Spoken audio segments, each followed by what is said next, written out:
તો હવારમાં જાગવું પડ્યું વહેલા જાગીને અમે લોકો તો નીકળી ગયા. પછી તો કર્યા રસ્તામાંથી પરાગભાઈને કિડનેપ ને હું પરાગભાઈ બે નીકળી ગયા ઝાંઝરી હનુમાન દાદાના દર્શન કરવા માટે. હાલ કાંઈ હરખા રહેતા નહોતા, કાંઈ સેટિંગ થતું નહોતું.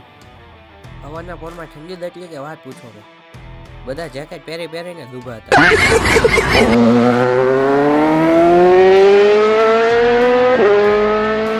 પછી તો મિત્રો ફાઇનલી પહોંચી ગયા છીએ મંદિરે તો પહોંચી ગયા ને હવે કરી દઈએ આપણી ગાડી પાર્ક. ફાઇનલી ગાડી પાર્ક થઈ ગઈ છે ને હવે સીધા જઈએ મંદિરમાં અંદર દર્શન કરવા માટે. અત્યારે થોડી ગળદીનું પ્રમાણ ઓછું છે, હવે ત્યાં જાય પછી ખબર પડે ગળદી છે કે નહીં. તો ફાઇનલી મિત્રો દર્શન કરવાનો વારો આવી ગયો ને ગળદીનું પ્રમાણ હતું થોડુંક અત્યારના પોરમાં તે સવારમાં તે. પછી તો ઊભા રહી ગયા આપણે લાઈનમાં ઊભા રહી ગયા ને થોડીક વાર થઈને ત્યાં તો આવી ગયો આપણોય વારો.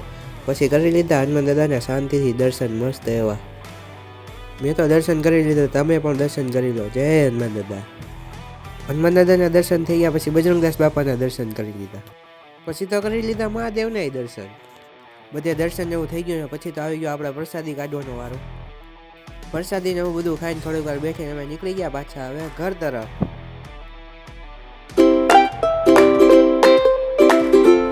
પછી તો ઉતારી દે પરાગભાઈને એના લોકેશન ને આપણા ભાગ્યા આપણા ઘરે. તો મિત્રો આ કયું સર્કલ છે તમને ખબર હોય તો મને જણાવજો ને, હું તો ભૂલી ગયો છું આ કયું સર્કલ છે. પછી તો મિત્રો ફાઇનલી પહોંચી ગયા આપણી ઓફિસે ને કરી દીધું આપણે કામ એડિટિંગનું શરૂ. તો મળીએ એક નવા મિની બ્લોગમાં. જો તમે આ વિડીયોમાં નવા હોય તો લાઈક, કોમેન્ટ એન્ડ સબસ્ક્રાઈબ કરતા જાજો.